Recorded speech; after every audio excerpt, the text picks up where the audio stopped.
The fluorescent light in Gavin Holt's office had been flickering for 3 weeks. I'd mentioned it twice in passing, but maintenance requests weren't his priority. Now I sat beneath that stuttering bulb while he delivered news that would change everything, his voice carrying the casual tone of someone discussing the weather. "We're making a change in your position, Celine. Found someone who brings a fresh perspective at a more competitive rate." He paused, arranging his features into what I assumed was meant to be sympathy. "You understand how budgets work." Gavin possessed this particular talent for packaging cruelty in pleasant words, then waiting for you to thank him for it. The same skill he deployed when requesting I handle his presentations. When asking me to explain client retention strategies he'd later claim as his innovations. When insisting I stay past dinner to fix problems that shouldn't have existed in the first place. 11 years I'd given Clearwater Analytics. 11 years ago this place was hemorrhaging clients like a ship with a dozen holes. The customer success department existed only on paper. No processes, no systems, no strategy. Clients called with problems that went unanswered for days. Renewals came due and nobody remembered to reach out until contracts had already lapsed. The previous manager had quit after 8 months, leaving behind nothing but scattered files and a reputation for chaos. Nobody wanted the position. It looked impossible. I took it because I needed stability. Single mother, 1 daughter in elementary school, rent that didn't negotiate. Those first 8 months, I worked past midnight most nights, often bringing paperwork home after Lily fell asleep. I studied every client we had. Their business models, their pain points, their growth trajectories, their reasons for choosing us in the first place. I discovered that enterprise clients needed quarterly business reviews with data they could present to their boards. That mid-market clients wanted quick responses more than elaborate solutions. That certain industries required specialized knowledge our team didn't have, so I learned it myself. I figured out which clients were at risk months before renewal by tracking usage patterns and support ticket sentiment. I built frameworks for client communication, not sophisticated, just effective. I created tiered response protocols based on client value and issue severity. I established a feedback loop between clients and our product teams so features actually addressed real needs. I personally rebuilt relationships with 12 clients who were actively shopping for alternatives. It took 3 years before everything hummed smoothly. After that, client retention rates climbed from 62% to 94%. Revenue from existing clients grew 40% year over year. Our Net Promoter Score went from negative to the highest in the industry. Clients stopped threatening to leave and started referring others instead. The previous regional director, a woman named Candace, used to say I made it look effortless. Then Gavin arrived. 18 months ago, corporate transferred him from the Phoenix office. They handed him the entire customer success division. He had an MBA from a university that proudly mentioned its ranking and used phrases like leverage synergies and optimize touch points in every conversation. He never asked me how our systems functioned. Never wanted to understand the nuances. He just wanted reports formatted the way he preferred for his meetings with executives. Pull the retention metrics for Q2. I need the churn analysis broken down by segment. Create something I can present to the VP. I did it every time because that fell within my responsibilities. But Gavin carried this assumption that the work simply manifested, that anyone could generate these results if they just tried. He'd announce in leadership meetings, "Our customer success operation runs like clockwork now." Very streamlined model. It wasn't streamlined. It was 11 years of hard-won knowledge compressed into routines that appeared simple because I'd eliminated everything that didn't work. My name is Celine Bishop. I'm 39 years old. I've been working since I was 15. I understand what real work looks like. Showing up, handling what needs handling, solving problems others avoid, going home. This job mattered to me. Not because I loved corporate software or client management, but because I'd constructed something functional from wreckage. Because clients knew my voice. Because when crises erupted I could navigate them. Because my daughter had a stable home and birthday parties and summer camps. Gavin saw none of that. He saw a salary line he could reduce. Your replacement starts next Monday, he continued, still wearing that practiced expression. We'll need you to wrap up by end of business Friday and transition your responsibilities. Transition? To whom? You said they start Monday. Today is Wednesday. Document what they'll need to know. Shouldn't be complicated. You've always said the model is straightforward. I never said that. He said that. But arguing wouldn't alter anything. Gavin had decided probably weeks earlier. This conversation was just administrative protocol. Fine, I said. His expression faltered slightly. I think he anticipated begging. Perhaps tears. Maybe a desperate pitch for a second chance.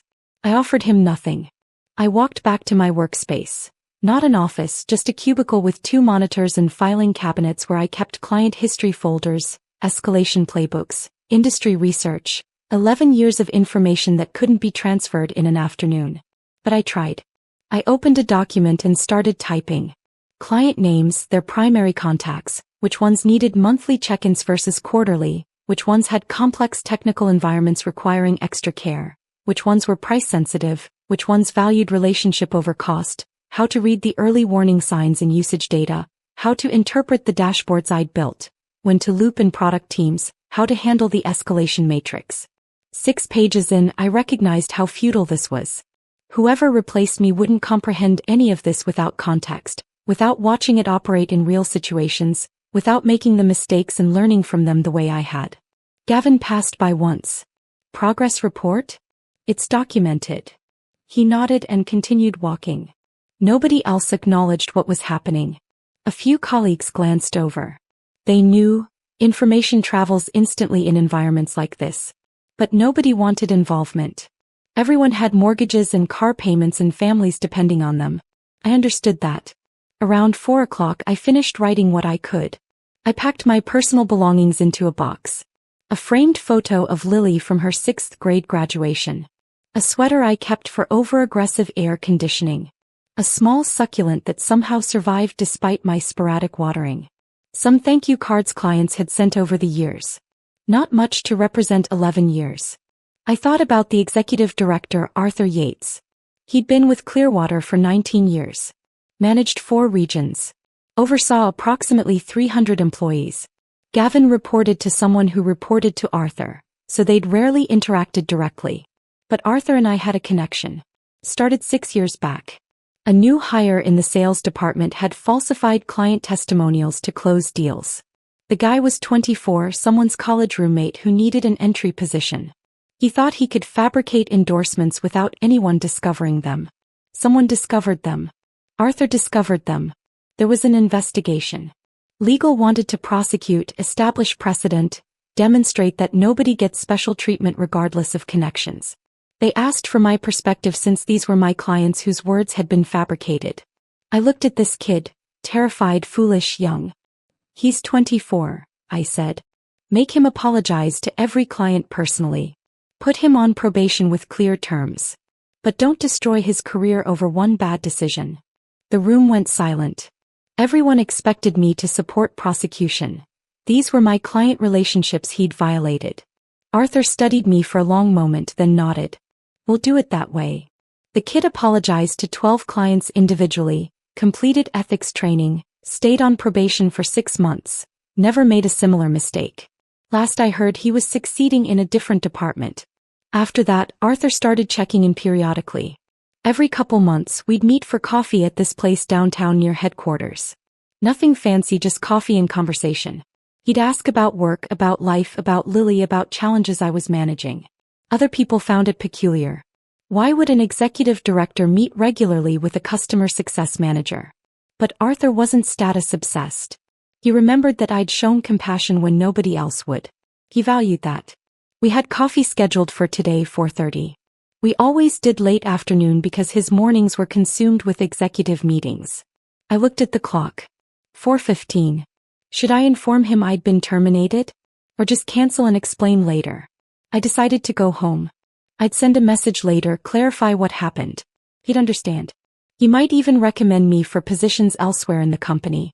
I carried my box through the building, past colleagues at their desks, past the kitchen where I'd eaten countless lunches, past the wall where employee achievements were posted. Gavin was nowhere visible when I left, probably in a meeting taking credit for cost reductions. I loaded the box into my car and drove home. 25-minute drive through afternoon traffic. The same route I'd taken thousands of times. I didn't cry. Didn't feel precisely angry. Just hollow, like something had been extracted and I was supposed to continue functioning anyway. At home I set the box down, made tea, sat on my couch. My phone started ringing. Arthur. I stared at it, let it ring. He'd leave a voicemail. It rang again. And again. On the fifth call I answered. Where are you? Arthur's voice had an edge I rarely heard. We have the quarterly review in 15 minutes. Your manager keeps saying you resigned. What's going on? I didn't resign, I said. Gavin terminated me this morning. Said he found someone who'd work for less money. Silence. I could hear Arthur breathing, background conversations, footsteps. He what? Fired me. Told me to pack my things and document transition notes for my replacement. I'm looking at the schedule right now, Arthur said. His tone had changed, colder. You're on here. Quarterly Customer Success Review, 4:30. We do this every 3 months, Celine. You've never missed one. I know. I was planning to attend. Then Gavin called me into his office and informed me I was done. More silence. Then, keep your phone nearby. He hung up. I sat there holding my tea. It had gone lukewarm. Outside I could hear a dog barking, someone's music playing faintly. Normal sounds. Normal Wednesday for everyone else. My phone buzzed. Text from Arthur. What's your manager's direct line? I sent it. Then I waited. 25 minutes passed. I tried not imagining what was happening. Arthur calling Gavin. Gavin realizing he'd made a catastrophic error. But what could Arthur do? Gavin was management. He had authority to hire and terminate within his division. My phone rang. Unknown number. Hello. Celine, this is Monica from Human Resources. I'm calling regarding a termination that was processed today under your employee ID. Can you confirm you met with Gavin Holt this morning? Yes. And he informed you of termination? Yes. Did he provide documentation? Severance information? Termination paperwork? No. He just told me to pack my belongings. I heard keyboard clicking. I see. And did he cite performance issues or disciplinary actions? He said they found someone cheaper. More typing. Longer this time. Hey. Thank you. Someone will contact you shortly. She hung up. I felt something then. Not hope exactly, but something shifted. 90 minutes later, Gavin called. I almost didn't answer, but curiosity won. Celine. His voice sounded different. Strained, like he was forcing words through a narrow opening. There's been a misunderstanding. We need you back immediately. I said nothing. There was a communication breakdown with HR. Your termination wasn't properly authorized. We need you to return tomorrow morning. What happened to your better candidate? I asked. That fell through. Look, this was an error in judgment. We value your contributions. You're vital to operations. He'd never used that word before. Never used any word suggesting I mattered. The executive director wants the customer success analysis, Gavin continued. For the quarterly review. You have all the client data. Nobody else can compile it in time. Nobody else. Because he'd terminated the person who knew how. I'll consider it, I said. Celine, please. I need an answer now. We have obligations. The quarterly review is critical for regional planning and budget allocation. You didn't care about that this morning. I made an error in judgment. It happens. But we can fix this. Come back. We'll discuss a raise, better benefits. Before I continue further, thank you for listening to my story. I know you could be doing anything else right now, but you're here with me. Drop a comment and let me know where you're listening from. I'd love to know this story is reaching people everywhere. Now let me tell you what happened next. I didn't return that day. Or the next. I let Gavin sit with his mistake. Arthur called me that evening. I want you to understand what's happening, he said. I didn't fire Gavin. I'm not transferring him. I'm doing something different. What? Promoting him. Effective immediately, he's personally responsible for all customer success operations across all 3 regional offices. Direct oversight, no support staff, no transition period. Every decision flows through him. Every problem lands on him. And he needs to produce the quarterly analysis you usually handle. By himself. I didn't know what to say to that. He told corporate anyone could do your job, Arthur continued. So now he gets to prove it. He wanted to cut costs. Fine. He can manage the entire operation himself and save your salary. Arthur, that system took me 11 years to build. He doesn't understand how it works. I know. He's about to learn that. What about the clients? The operations? They'll survive. Might get messy temporarily.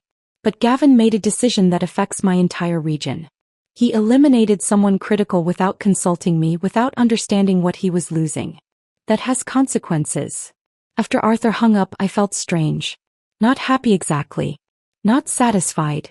Just aware that something fundamental had shifted. Gavin called me 8 more times that night. I didn't answer. The next day I got a call from someone at the main office. Elena, she worked in client services. Hey, is this Celine? Listen, I know you're not here anymore, but we have a situation. One of our enterprise clients, Copperfield Industries, is threatening to cancel. They're upset about something and nobody knows the history. Your manager is scrambling, but I'm pretty sure he doesn't know who they are. It's about the integration issue from last year, I said. They had problems with our API connecting to their legacy systems. We gave them a custom workaround and discounted their renewal. They're probably upset because that discount isn't being honored. Check the contract notes from October. Thank you. He's been on the phone with them for an hour, making it worse. Elena hung up. 20 minutes later, another call. Different office. A client delivery had gone wrong. Products they didn't request. Nobody knew who to contact to fix it. I walked them through it. Then another call. And another. Gavin's voice grew more desperate each time. Please. Everything's falling apart. Clients are calling about promises we made that aren't documented anywhere. The dashboards aren't showing what I need. The replacement you mentioned, he quit. Left after half a day. Said the job was nothing like I described. What did you describe? Client relations. Basic account management. I didn't know it was this intricate. You made it look simple, I said. That word again. Simple. You never asked how it worked, I said. You just wanted it to work. I'm asking now. Come back. Name your price. I thought about it. Returning, accepting the raise, going back to something familiar. But I'd spent 11 years building systems for someone who didn't value them, who thought I was replaceable, who smiled while he terminated me. No, I said. Celine, please. The regional review is tomorrow. Arthur is demanding full analysis. Client health scores, churn risk assessment, expansion opportunities, satisfaction trending, revenue projections. I don't even know where to start. You should have learned when you had the chance. I hung up. Over the next 10 days, I watched from a distance as everything unraveled. Friends still working there would text me updates. Clients getting assigned to wrong account managers. Enterprise clients receiving templates meant for small businesses. Renewal contracts going out with incorrect pricing. Critical escalations sitting unhandled for days. Clients threatening to leave because nobody understood their history. Gavin was working 18-hour days trying to fix it. He'd call me at 1 in the morning, voice hoarse from exhaustion, begging for help. I'd answer sometimes. Give him small pieces of information. Enough to prevent complete collapse. Not enough to save him. Arthur called once during that week. You doing okay? Yeah. I know this situation isn't ideal. The operations are struggling. But Gavin needs to understand what he threw away. What you built. Some people only learn through consequences. What if he doesn't figure it out? Then we'll make other arrangements. But that's not your problem anymore. You gave 11 years. You don't owe us anything else. He was right. I didn't. I started applying to other positions. Different companies, different industries. Places where customer success mattered. Where experience counted for something. For weeks after Gavin fired me, I got an offer. Mid-sized company, healthcare technology sector. They needed someone to build their customer success department from the ground up. Better compensation than I'd made before. Remote work options. A CEO who asked questions and actually listened to answers. I accepted. Gavin called when he found out. Someone must have told him. You're really leaving? What am I supposed to do? Figure it out like I did 11 years ago when nobody wanted this job. That's different. You had time to learn. I had time because I took it. Nobody handed me knowledge. I built it. You could have learned any time. You chose not to. He went quiet then. I'm sorry. I didn't understand what you did. I thought it was just managing relationships. I know. If you come back, I'll do better. I'll learn the systems. I'll support you properly. Gavin, you fired me. You looked me in the face and said you found someone better. You can't undo that. You can't take back showing me exactly how much I meant to this place. It was a business decision. Everything's a business decision until it affects you personally. Now you're living with yours. I hung up, blocked his number, started my new job the following Monday. I heard later that Gavin lasted another 5 weeks before Arthur finally removed him. Not fired, transferred to a smaller location, single office, no direct reports. Essentially demoted while keeping his title. They brought in someone new to run the division. A woman named Veronica who understood operations, who spent her first 6 weeks just learning the system I'd built, talking to clients, understanding why processes were structured certain ways. Veronica called me once. I'm trying to piece together what's here. Your documentation helps, but there's so much institutional knowledge that's just gone. How did you keep all this in your head? 11 years of showing up, I said. 11 years of fixing problems nobody else wanted to touch. 11 years of learning what worked and what didn't. She thanked me, said if I ever wanted to consult they'd compensate well. I told her I'd think about it. But I didn't want to go back. Not even as a consultant. That chapter had closed. My new job felt different from day one. The CEO, a man named Preston, walked me through the company personally. Showed me every department. Introduced me to every team leader. Asked me what I needed to succeed. Time, I said. Time to learn your product, your clients, your culture. This won't be instant. I know, Preston said. That's why we're hiring you. We need someone who understands this takes work. It was refreshing. Being treated like my knowledge mattered. Like experience was valuable instead of expensive. The company was disorganized when I started. Not as chaotic as Clearwater had been 11 years ago, but close. Clients confused about who to contact. No clear communication strategy. Support tickets falling through cracks. Client satisfaction declining. I'd seen this before. I knew how to fix it. I started the same way I had years earlier. Learning every client, talking to everyone who worked there, understanding the flow where friction existed, what slowed response times, what clients actually needed versus what we assumed they needed. Took me 4 months to build a working system. Client segmentation based on needs, not just revenue. Communication protocols that made sense. Escalation pathways that actually worked. Feedback mechanisms so clients felt heard. Preston checked in regularly. Not micromanaging, just present. How's it going? What do you need? Any obstacles I can clear? That's what good leadership looked like. Someone who understood that helping employees succeed was how you succeeded. Meanwhile, I heard stories from Clearwater through friends still there, through industry contacts, through occasional messages from people who had my number. Veronica was struggling. Not because she was incompetent, but because rebuilding what I'd spent 11 years creating was nearly impossible. The institutional knowledge was gone. The client relationships had been damaged during Gavin's chaotic month. Trust took years to build and moments to destroy. Clients were being served again. Issues were getting resolved. But it wasn't smooth. It wasn't efficient. It was functional at best. One of my old client contacts called me. Guy named Lawrence. I'd worked with him for 8 years. He ran operations at a manufacturing company, one of our largest accounts. Your old company keeps messing up our account, he said. Wrong billing, missed check-ins, new people who don't know our history. I've tried working with their new person, but it's not the same. Any chance you'd consider coming back? I'm not going back there, Lawrence. What if we move our business to wherever you are now? Would your new company be interested in manufacturing clients? I thought about it. Talked to Preston. He was interested. We worked out an arrangement.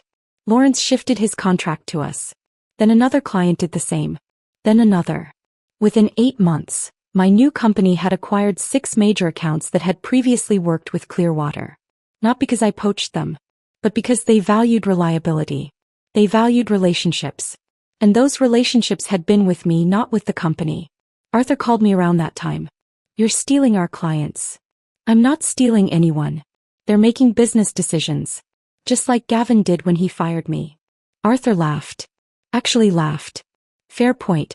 How's the new place treating you? Better. Good. You deserved better than what happened. I'm sorry it took Gavin's stupidity for you to find it. You could have stopped him. I could have. But you would have stayed in a place that didn't value you.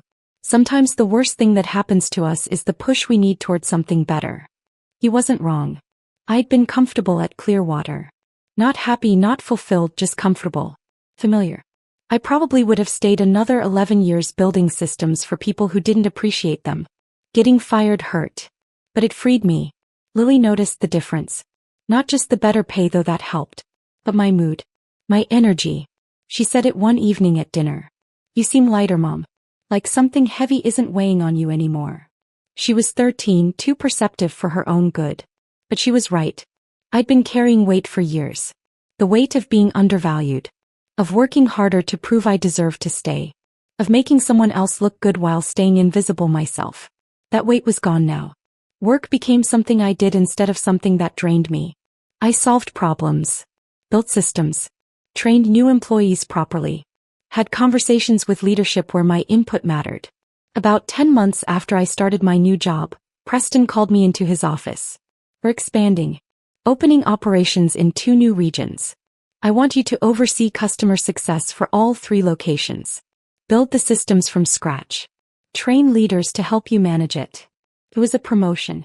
More responsibility. More compensation. More recognition. I'm in, I said. You don't want to think about it? I've been thinking about it since I walked in here. This is exactly what I want to do. Building the expanded system was satisfying in ways I couldn't fully articulate. Like creating something from nothing. Knowing it would work because I understood what made systems work. I hired 2 managers. A woman named Tessa, 31, experienced in healthcare but new to technology.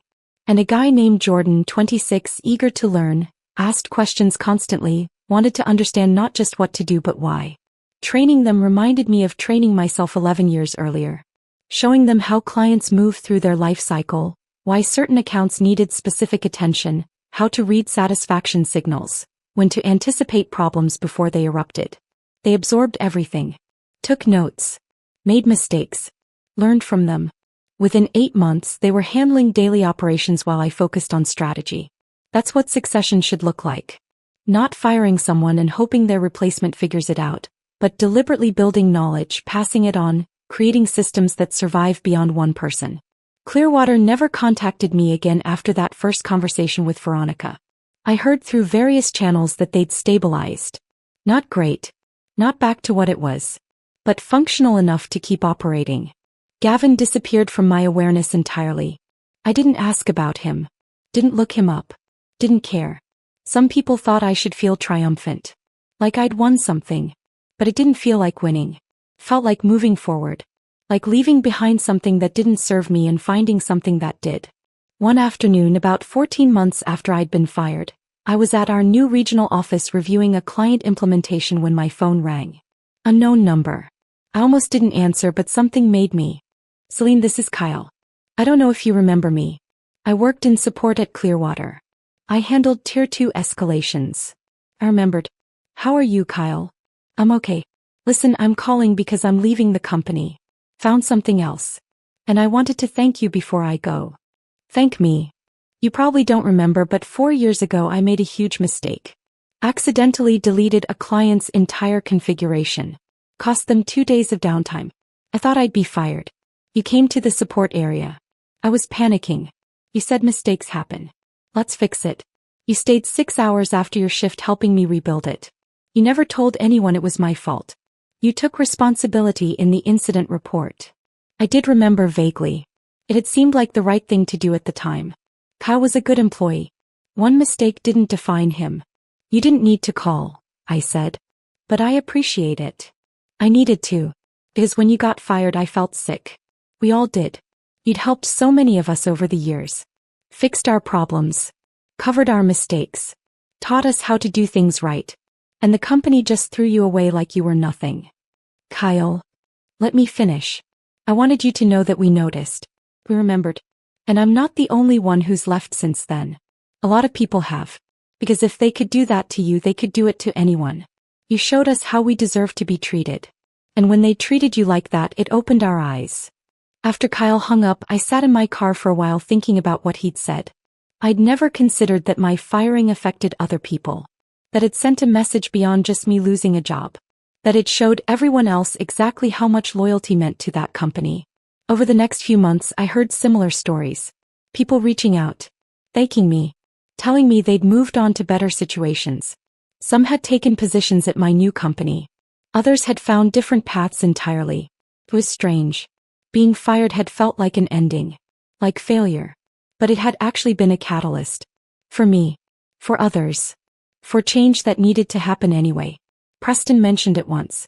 You know, we've hired 8 people from Clearwater in the past year. They all say the same thing. That you showed them what good work looked like. That they wanted to work somewhere that valued that. I didn't know what to say to that. You built more than a customer success system at that place, Preston continued. You built a standard. People saw how you worked, how you treated them. And when the company failed to meet that standard, they left. That's leadership, Celine. Whether you intended it to be or not. I'd never thought of myself that way. I was just someone who showed up and did the work. Who helped when people needed help. Who tried to do things right. But maybe that was leadership. Not titles or authority. Just consistency. Integrity. Treating people like they mattered. Now 18 months later, I run customer success for 3 regions. I manage a team of 12 people. We have a 97% retention rate. Our clients refer others regularly. Our net promoter score is the highest in the industry. I make more money than I ever did at Clearwater. I work reasonable hours. I have autonomy. I have respect. But the most satisfying part isn't the title or the compensation. It's knowing that when I walk into work, the people around me value what I bring. They understand that experience matters. That institutional knowledge isn't something you can just replace. Lily asked me recently if I was happy. We were having breakfast, just the 2 of us on a Saturday morning. Yeah, I said. I am. You sound surprised. I guess I am. I didn't realize I wasn't happy before until I felt what this feels like. She smiled. I'm glad they fired you, Mom. That's a weird thing to say. I know. But if they hadn't, you'd still be there. Still working for someone who didn't appreciate you. Still making yourself smaller so he could look bigger. Now I don't know. You're more you. More me. What a way to describe it. But she was right. I'd spent 11 years being excellent at a job, but I'd somehow made myself smaller in the process. Smaller to fit into a role that didn't value me. Smaller to avoid threatening someone's ego. Smaller to keep a job that I thought I needed. Getting fired forced me to take up space again. To recognize my worth. To refuse to accept less than I deserved. I still think about Gavin sometimes. Wonder where he ended up. Whether he learned anything from the experience. Whether he treats people differently now. But mostly I don't think about him at all. Because that chapter is closed. That version of me who would accept being undervalued, who would make excuses for people who didn't deserve them, who would stay in a situation that didn't serve her. That version is gone. I'm not bitter. I'm not angry. I'm just clear. Clear about what I bring to the table. Clear about how I deserve to be treated. Clear about walking away from situations that don't honor that. Last month I got a message on LinkedIn. From Gavin. It was brief. I hope you're doing well. I've thought a lot about what happened. I was wrong. I'm sorry. I read it twice. Then I closed it without responding. Not because I was being petty. But because his apology wasn't something I needed anymore. I'd already moved on. The person I was when he fired me, scared, uncertain, wondering if maybe I wasn't as good as I thought, she needed that apology. But the person I am now doesn't. Because I know what I'm worth. I know what I built. I know that when someone can't see your value, that says everything about them and nothing about you. And I know that sometimes the best thing that can happen to you is someone forcing you out of a situation you never would have left on your own. Getting fired was the worst thing that happened to me. And the best thing. Because it led me here. To work I'm proud of. To people who value me. To a life where I don't have to make myself smaller to fit. Preston asked me last week if I'd ever consider going back to Clearwater if they offered me a leadership position. I laughed. Actually laughed. Not a chance, I said. Not even to prove a point? I don't need to prove anything. Not to them, not to Gavin, not to anyone. I already know what I'm capable of. That's enough. And it is. After 11 years of building something for people who didn't appreciate it, I'm finally building something for myself. Building a career that reflects my values. Building a team that shares my standards. Building a life where I don't have to prove my worth because it's already understood. Gavin thought he was firing someone replaceable. Turns out he fired someone irreplaceable. And that's his loss, not mine. I'm exactly where I'm supposed to be.